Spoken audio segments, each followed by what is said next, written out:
श्री सद्गुरु महाराज की जय। संत से भी को बताया, संत में ही मर्म यह है धर्म। यब तेरा सुजन कर कर मैं और प्रभु पाएगा है धर्म। यब तेरा सुजन। श्री सद्गुरु महाराज की जय। संत महात्मा साधना के लिए, ध्यान करने के लिए विशेष रूप से प्रेरित क्या करते हैं, क्योंकि जब तक आप ध्यान नहीं करेंगे आप पूर्णता को प्राप्त नहीं हो सकेंगे, शुद्धता को प्राप्त नहीं कर सकेंगे, भक्ति को पूर्ण नहीं कर सकेंगे। कबीर साहब ने बड़ा अच्छा कहा है, मेरी सूरत सुहागिनी जागरी, मेरी सूरत सुहागिनी जागरी। क्या तुम सोवत मोह निंद में, उठ के भजनिया में लागरी, उठ के भजनिया में लागरी। मेरी सूरत सुहागिनी जागरी, मेरी सूरत सुहागिनी जागरी। कबीर साहब सूरत के लिए कहते हैं, सूरत कहते हैं ख्याल को। हमारी जो सूरत है संसार में सोई हुई है, सूरत फंसी संसार में ताते परेगा दूर। सूरत बांधी सुस्थिर करो आटो पार हुजूर। सूरत सो गई है। सोना हम आप जो सर्वसाधारण जानते हैं, सिर्फ उतना ही सोना नहीं है, उतनी ही प्रक्रिया सोने की नहीं है। हम शरीर को जब लिटा देते हैं, घोलटा देते हैं, शरीर को जब चौकी पर पूरा सुला देते हैं, उसको सोना कहते हैं। या आँख बंद हो जाती है, खर्राटे लेने लगते हैं, तो उसको सोना कहते हैं। लेकिन इतना ही सोना नहीं है, ये तो शरीर रूप से सोना हुआ। लेकिन मन से भी सोना होता है, सूरत से भी सोना होता है, ख्यालों से सोना होता है, विवेक दृष्टि से भी सोना होता है। कितना प्रकार का सोना है। और सोना सस्ता नहीं, बड़ा महंगा है। जो सोनार है उससे पूछिए सोना कितना महंगा है। और ये जो नींद है ये उस सोना से भी विशेष महंगा है। जिसको नींद नहीं आती है, देखिए वो टैबलेट लेकर के सोते हैं, बेचैन होते हैं, कहा भी करते हैं कि नींद नहीं आ रही है। ये सोना कम कीमती है, तो बेशकीमती ये सोना भी है। तो सोना बहुत प्रकार का होता है। जब बाबा देवी साहब के सानिध्य में परमाराध्य सद्गुरु महाराज गए थे, तो बाबा देवी साहब पूछते हैं गुरु महाराज से कि लाला, तुम संत मत में आने से पहले किस मत में था, किस पंथ में था? तो गुरु महाराज ने कहा था कि मैं दरिया पंथ में था। तो बाबा देवी साहब ने इस पर कहा कि लाला, तुम पहले दरिया पंथ में था, अब तुम समुद्री पंथ हो गए हो, समुद्र पंथ में तुम आ गए हो। तो संत मत समुद्र पंथ है, समुद्र मत है। बाबा देवी साहब कुछ न कुछ गुरु महाराज से बराबर पूछा करते थे। एक बार बोले कि लाला, तुम जब दरिया पंथ में थे तो क्या दरिया पंथ की कोई पुस्तक आपके पास है?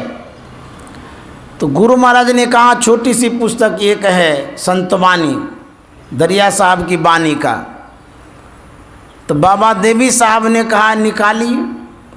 तो निकाला गया। गुरु महाराज से कहे कि पढ़ो। तो दरिया साहब की वाणी को पढ़ने लगे। उसी समय बाबा देवी साहब लेट गए और लेट करके आंख बंद कर लिए। आंख बंद करने के बाद सोना तो हम नहीं कह सकते हैं क्योंकि संत सोते नहीं हैं, तो सो गए। सोए नहीं है लेकिन कहना पड़ता है व्यवहारिक जीवन में कि सो गए। तो बाबा देवी साहब सोए नहीं थे, आंख बंद थी, सुन रहे थे, लेकिन सोने का जो एक भाव है, सोने में जो क्रिया प्रतिक्रिया होती है खर्राटे की, वो भी शुरू हो गई। तो गुरु महाराज पढ़ रहे थे, अब बाबा देवी साहब खर्राटा ले रहे थे। तो गुरु महाराज के मन में हुआ कि बाबा साहब सो गए हैं, जब सुन ही नहीं रहे हैं तो पढ़ के क्या करेंगे, तो पढ़ना बंद कर दिए। तो जैसे ही वह शब्द जहाँ संतवाणी रोक दिए, जैसे ही रोक दिए, तुरंत तत्क्षण, देर भी नहीं हुई, आवाज़ बंद होते ही बाबा देवी साहब ने कहा, अरे तुमने पढ़ना क्यों बंद कर दिया? तुमको क्या लगता मैं सो गया हूँ? मैं सब सुनता हूँ। उसके बाद बाबा देवी साहब सोए सोए ही, लेटे लेटे ही किन्हीं किन्हीं पद्यों को रेखांकित करने कहते थे, चिन्हित करने के लिए, यहाँ चिन्ह दे दो। उसके बाद बाबा देवी साहब को सब याद हो जाता था। अब मुझे ये योग की गति है, योगी की गति है, संत की गति है। इस तरह से बाबा देवी साहब गुरु महाराज से कहा करते थे। तो सोना किस तरह का होता था? योगी भी सोते। सकल दृश्य निज उदर मेली सोवई, सोना शब्द है ना, सोवई निद्रा तज योगी। सोना साधारण के जीवन में भी है, सोना संत के भी जीवन में भी है, लेकिन साधारण लोगों के पास जो सोना है वो नकली है, योगी के पास जो सोना है वो असली है, नकली गिल्लट वाला।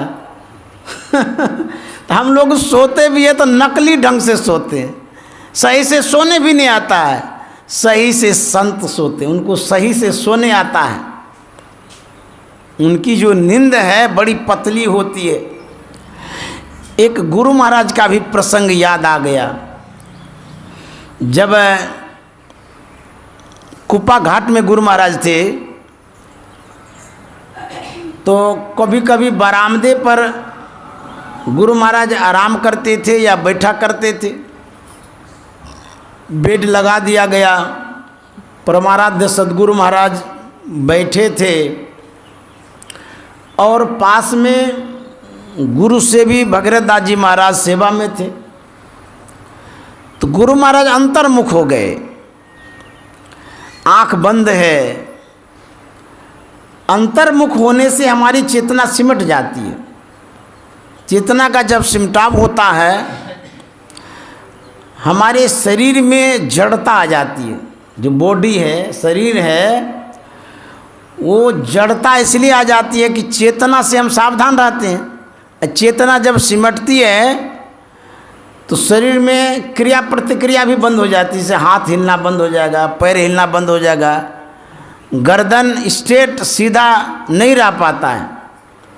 तो गुरु महाराज की चेतना जब सिमट गई, अंतर्मुख जब हो गए, तो गर्दन झुक गई। पूज्य भगीरथ बाबा के मन में होता है गुरु महाराज को नींद आ रही है, तो अंदर ले जाते हैं, वहीं पर सुला देंगे, लिटा देंगे।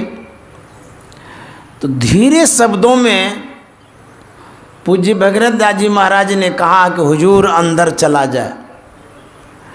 गुरु महाराज यथावत रहे, पूर्ववत रहे, वैसे ही गर्दन झुकी थी, आंख बंदी है। तो भगीरथ बाबा के मन में होता है, पूज्य बाबा यही सोचते हैं कि हम जो बोले धीरे से गुरु महाराज नहीं सुने तो थोड़ा ज़ोर से बोलते हैं। पूज्य बाबा ने आवाज़ बढ़ाई और कहते हैं हुजूर अंदर चला जाए।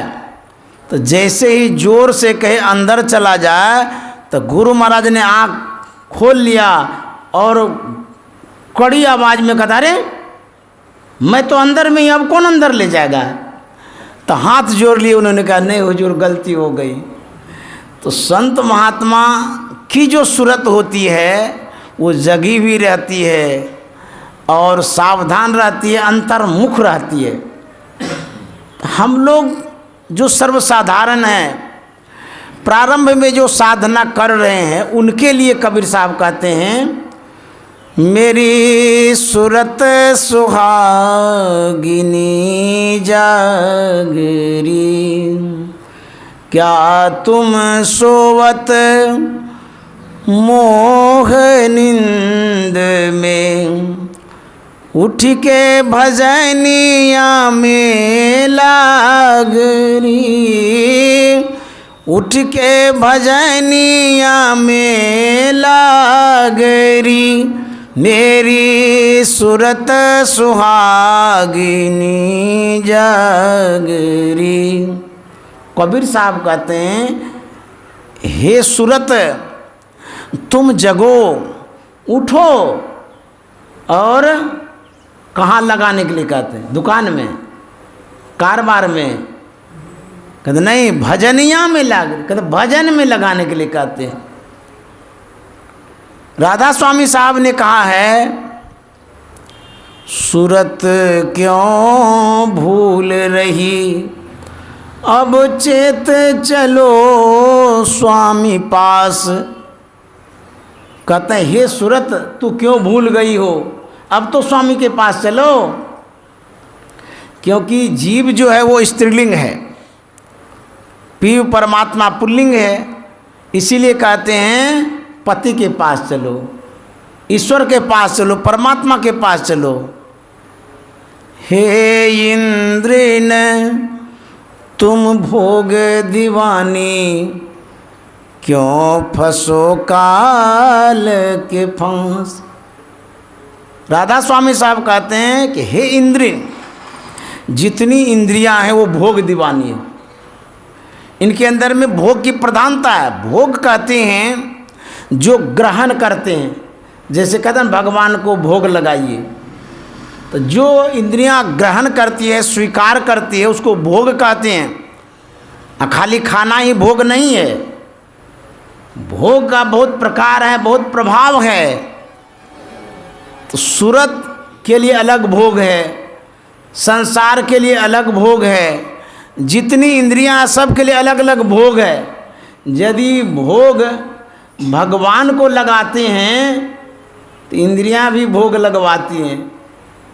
किसका क्या भोग है? आँख का भोग है रूप। भोग में कोई खाद्य सामग्री है ना, खाने वाली सामग्री, उसको आप प्रसाद भी बोलते हैं। भगवान के लिए मिठाई, लड्डू, हलवा आदि भोग लगाते हैं ना। तो हमारी जो इंद्रियां ये कौन सी भोग लगाती है? आँख लगाती है रूप का भोग।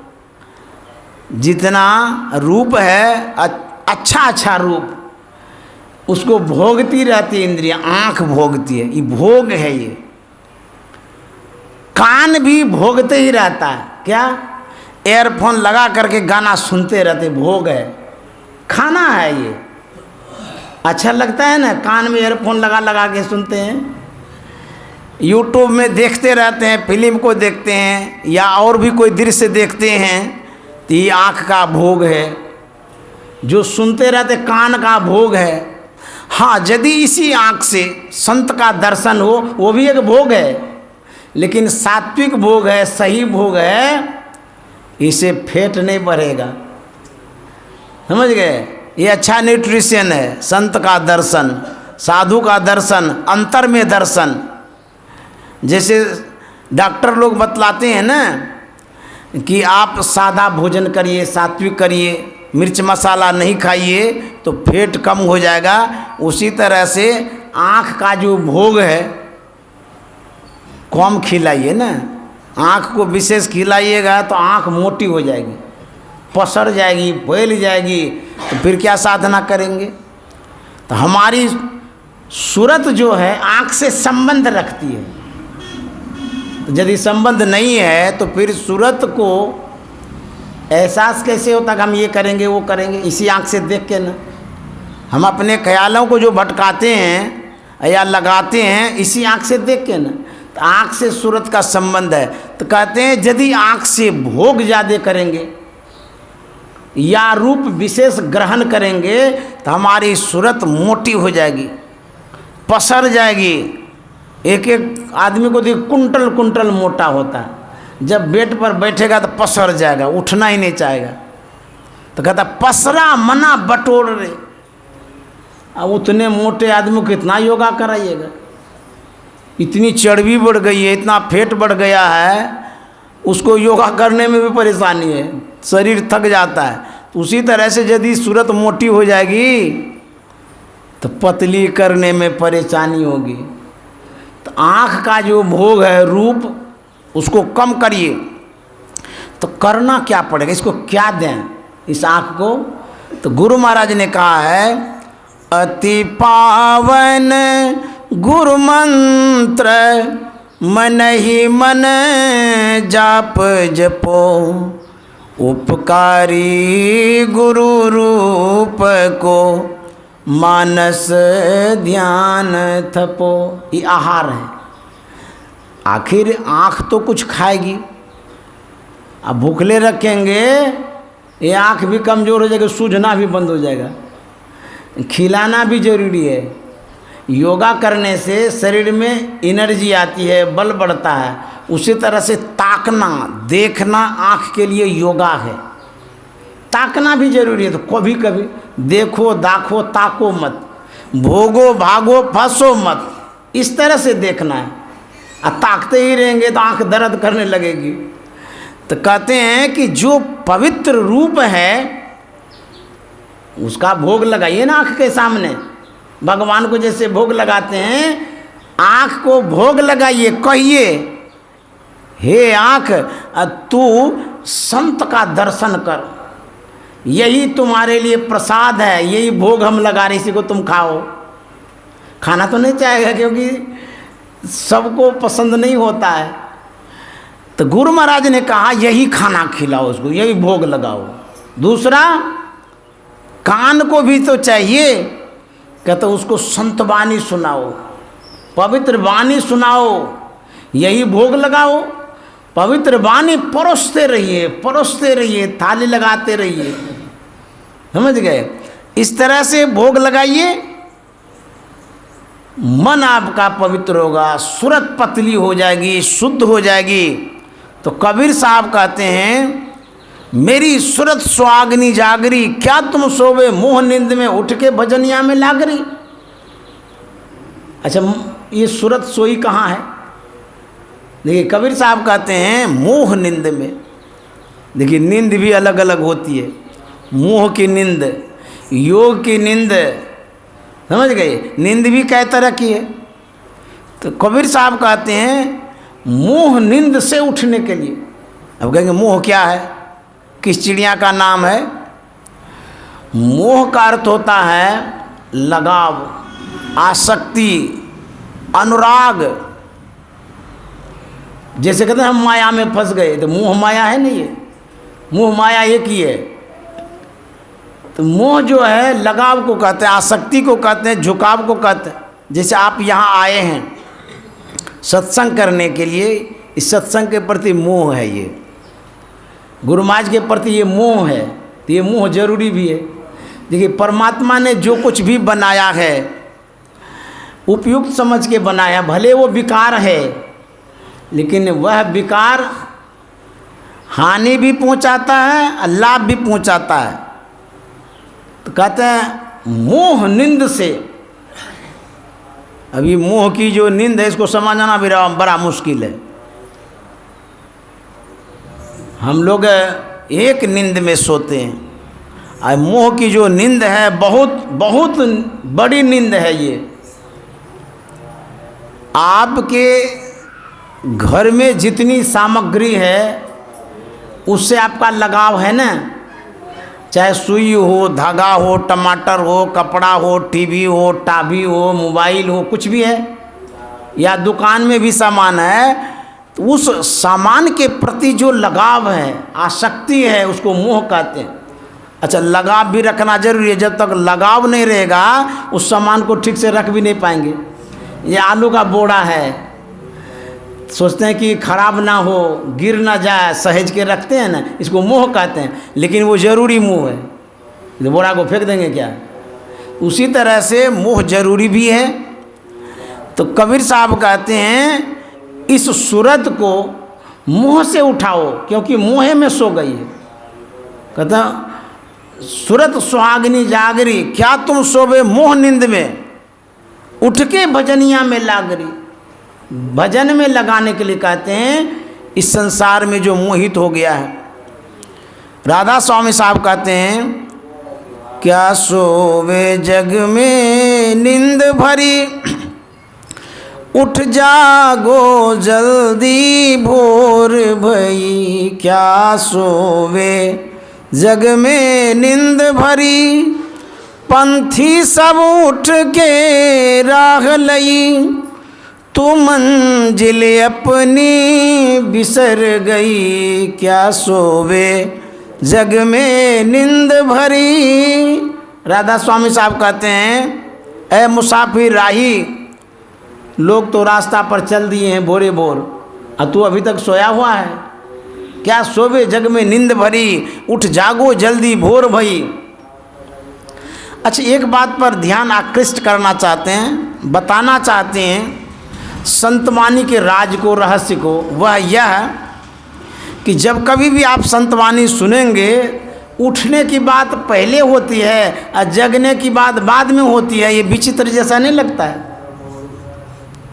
किसी को आप जगाते हैं तब उठाते हैं, यही नियम है संसार का। लेकिन संत महात्मा बार बार सबको यही कहते हैं, पहले उठने के लिए तब जगने के लिए।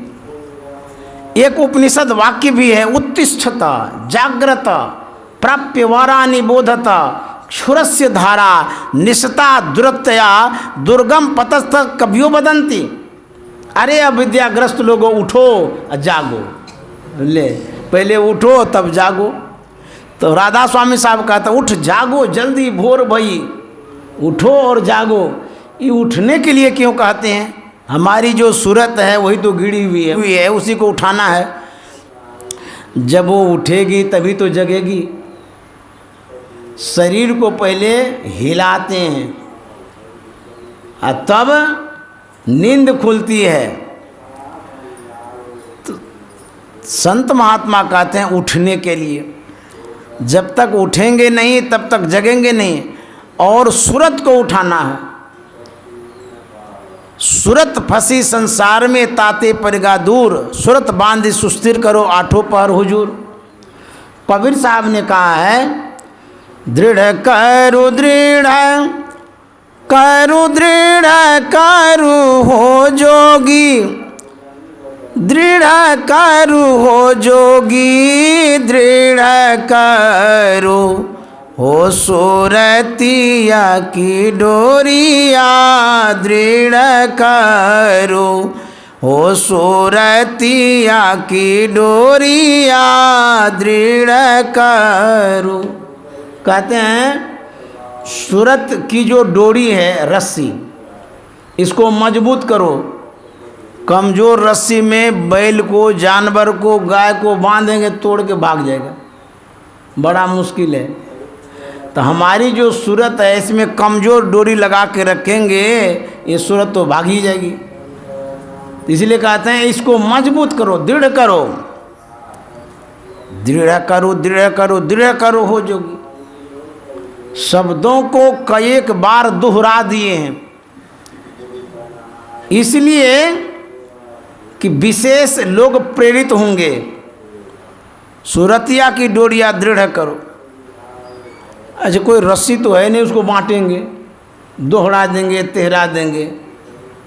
संत महात्मा एक एग्जाम्पल उदाहरण दिया करते हैं समझाने के लिए। तो कहाँ दृढ़ करेंगे, सूरत कहाँ खो गई है तो संसार में। सूरत दिखाई देता है, कहाँ देती है सूरत दिखाई, तो करना कहाँ पर है इसको मजबूत।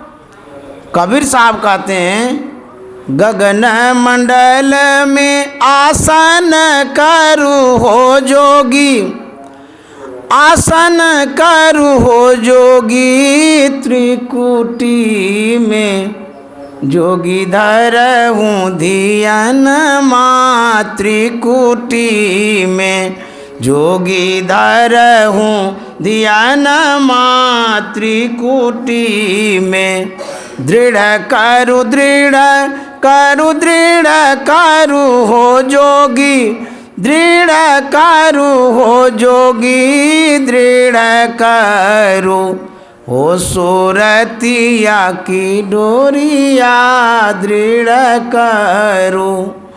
दृढ़ करने का मतलब एकाग्र भी होता है, समेटना भी होता है, बांटना भी होता है, जमा करना भी होता है, एकत्रित करना भी होता है। जब किसी वस्तु को आप समेटते हैं वो मजबूत हो जाती है। इसीलिए कबीर साहब कहते हैं अपने ख्यालों को केंद्रित करो, समेटो, जमा करो। कहाँ? बाहर में नहीं, गगन मंडल में। गगन मन आकाश, अब मंडल में ना जैसे चार दीवारी होती है ना, सेंट्रल जेल को देखे होंगे उसमें चार दीवारी होती, कारा मंडल उसको कहते हैं, जेल का मंडल। मंडल में ना घेरा, चार दीवारी, कुआं जैसा घेरा गोल गोल, इसको मंडल कहते हैं। ये गगन जो है, जो आकाश है, ये भी तो एक मंडल है, इसकी एक सीमा है, घेराव है, ऐसा नहीं का छोड़ है, कहीं न कहीं इसकी सीमा है, अंत है। तो मंडल जैसे कोई अनुमंडल बोलते हैं ना, एक सीमा में रहने वाले, एक सहेजे हुए जगह में रहने वाले। मंडल का मतलब यही होता है कि हम एक केंद्र में हैं, एक समूह में हैं, एक जगह हैं, उसको मंडल कहते हैं। जाति में भी मंडल होता है, बड़ा अच्छा ये नाम है, समझ गए। तो कहते हैं गगन मंडल, अंतराकाश, वहाँ पर क्या करना है? कहते हैं कि आसन जमाने के लिए गगन मंडल में आसन करो हो जोगी। आसन कैसे लगाएंगे? बाहर में तो पैर मोड़ मार लेते हैं, अब भीतर में आसन, सूरत की आसन, आसनी उसको लगाने के लिए कहते हैं।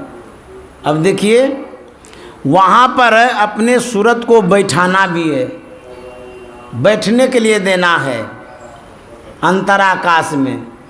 एक संत हुए धर्मदास जी महाराज, उन्होंने कहा है साहिब चितवो हमरी ओर, साहिब चितवो हमरी ओर, हम चितवें तुम चितवो नहीं, तुमरो हृदय कठोर, साहिब चितवो हमरी ओर। जब ध्यान करते हैं आंख बंद करके, उस समय कठिनाइयाँ आती है, मन नहीं लगता, भागता रहता है, सूरत भाग जाती है, बड़ा मुश्किल होता है। हम जिन दृश्यों को देखना चाहते हैं, जिस रूप को देखना चाहते हैं, जो प्राप्तव्य वस्तु है वो जब उपलब्ध नहीं हो पाती है तो मन घबराता है, फिर सहारा ढूंढते हैं, सहयोग ढूंढते हैं, क्या करें। धर्मदास जी महाराज कहते हैं हे साहिब, साहिब मन परमात्मा सदगुरु, चितवो हमरी ओर, मैं तो ध्यान में बैठा हूँ वर्षों से, रोज बैठता हूँ, साहेब आप दर्शन क्यों नहीं देते हैं? एक बार मेरे तरफ तो ख्याल करिए, मैं देखना चाहता हूँ आपको, दर्शन करना चाहता हूँ आपका। साहिब चितवो हमारी ओर। चितवो का मतलब होता है चित्त को उस ओर लगाना। हमारे तरफ चित्त को लगाइए, ख्याल को लगाइए, देखिए एक बार। बच्चा कहता है बाबू मम्मी हमारे तरफ देखते ही नहीं है, देखो ना इधर हम कैसे लगते हैं, देखो ना हमारे तरफ हमारी क्या हालत हो गई है, बोलते हैं ना। उसी तरह से धर्मदास जी महाराज कहते हैं हमारे तरफ तो देखिए। साहिब चितवो हमारी ओर। हम आपके तरफ तो देख रहे हैं, ख्याल तो लगा रहे हैं, हम सूरत को लगा रहे हैं, बरसों से लगा रहे हैं, लेकिन आप एक बार भी नहीं हमारे तरफ देखते हैं। हम नहीं देख पाते हैं आपको, आप दर्शन दे दीजिए, देख लेंगे। हमारी ये कमजोरी है, आपके छवि को, रूप को, तेजस स्वरूप को देख नहीं पाते हैं। वैसी साधना मजबूत नहीं हो पाई है कि मैं देख पाऊं, लेकिन आप तो दिखा दीजिए। हम चितवे तुम चितवो नहीं, तुम्हारो हृदय कठोर। साहिब चितवो हमारी। आप कठोर तो नहीं हैं, लेकिन आप कठोर क्यों बन गए हैं? आप तो बड़े कोमल हैं। संत हृदय नवनीत सवाना, कहा कभी न पन कहिए न जाना, कहा कभी न पे कहियो न जाना। आप इतने कोमल हृदय के हैं, फिर भी मैं आपको जो बुला रहा हूँ मेरे लिए क्यों कठोर हो गए? हे साहेब औरन को तो और भरोसो, हमें भरोसो तो। हे साहेब संसार के लोगों को संसार का भरोसा है, किसी को बच्चा का भरोसा है, किसी को बीवी का भरोसा है, किसी को रुपया का भरोसा है, किसी को ज़मीन का भरोसा है, किसी को घर का भरोसा है, परिवार का भरोसा है, किसी को बल का भरोसा है, हम बहुत मजबूत हैं, किसी को रूप का भरोसा है। तो कहता औरन को तो और भरोसा, सबको अलग अलग भरोसा है, लेकिन हमको तो सिर्फ आप पर भरोसा है। आप क्यों नहीं ताकते हैं, क्यों नहीं देखते हैं? एक बार तो देख लीजिए। एक महात्मा अपने सेवकों के साथ यात्रा में थे, कहीं जा रहे थे। जाते जाते एक नदी मिली, नदी पार करना था। महात्मा जी आगे आगे थे, चेलाराम पीछे पीछे था।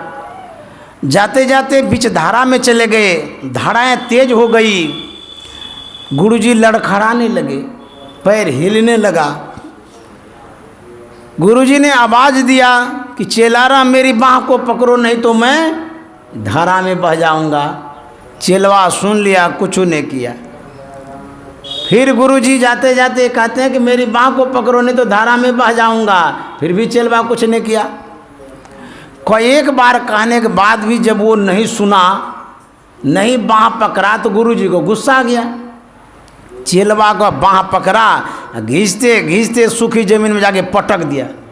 तो गुरुजी ने कहा बेवकूफ़ कहीं का, तुमको हम बार बार कहते थे मेरी बाँह को पकड़ो, मैं डूब जाऊंगा, बह जाऊंगा, न तुम कुछ बोला, मुंह नहीं खोला और बाँह को भी नहीं पकड़ा, तुमने ऐसा क्यों किया? तो चेलवा ने कहा कि गुरुदेव ये तो छोटी मोटी नदियां हैं, आप तो भवसागर से पार करते हैं, आप पर मुझे भरोसा था, न आप डूबेंगे न डूबने देंगे, इसीलिए मैंने आपके बाँह को नहीं पकड़ा। तो कहते हैं कि जिसको भरोसा है सद्गुरु पर, उसको पार अवश्य करेंगे। औरन को तो और भरोसो, हमें भरोसो तो। रे साहिब चितवो हमारी ओर, सुख मनि सेज बिछाओ गगन में। देखिए यही मैं कहना चाह रहा था। धर्मदास जी महाराज कहते हैं आसनी लगाने के लिए क्या करना है? सुख मनि सेज, सेज में ना बिछावन, आसनी जिस पर बैठा जाता है। तो वही न कबीर साहब कहते हैं कि गगन मंडल में आसन करू हो जोगी। गगन मंडल में आसन करू हो जोगी, आसन करू हो जोगी, त्रिकुटी में जोगी धरऊँ धियन माँ त्रिकुटी में। वहाँ तो बोले आसन लगाने के लिए, लेकिन धर्मदास कहते हैं कि आसन क्या है वो बता देते हैं। तो धर्मदास जी महाराज कहते हैं, सुख मनि सेज बिछाओ गगन में, नित उठी करो निहोर, साहिब चितवो हमारी ओर। सुख मनि सेज, सुषुम्ना में आज्ञा चक्र में सेज लगाइए, वही आज्ञा चक्र की आसनी हो गई। वहाँ पर बैठिए, सूरत को जमाइए, उसके बाद ध्यान करिए। सूरत लगेगी प्रार्थना से, प्रयास से, परिश्रम से। हम लोग सुबह से लेकर के शाम तक सूरत को संसार में लगाते हैं, और थोड़ी देर के लिए बैठते हैं ध्यान करने के लिए। जो घोड़ा पूरा खुले रहे सब दिन, अब कभी आप पकड़ना चाहें तो पकड़ने देगा। जो सांड छुट्टा खुला जाता रहता, घूमता रहता, खाता रहता है, उसको बस करना चाहेंगे तो कितनी कठिनाई होगी। उसी तरह से हमारा जो मन है संसार में घूमता है, हमारी जो सूरत है विषय में घूमती रहती है। इस पर कमांड रखिए, इसको रोकिए, मोड़िए, तब जा कर के सूरत टिकेगी।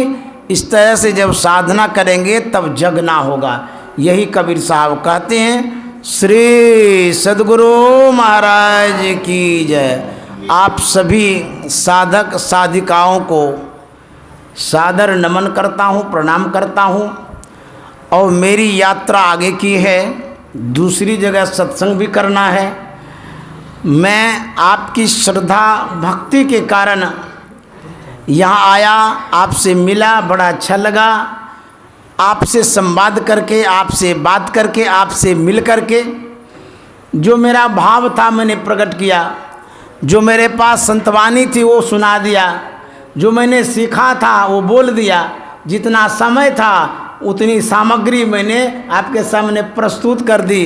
अब आप उसको उपयोग में लाते रहिए। श्री सद्गुरु महाराज की जय।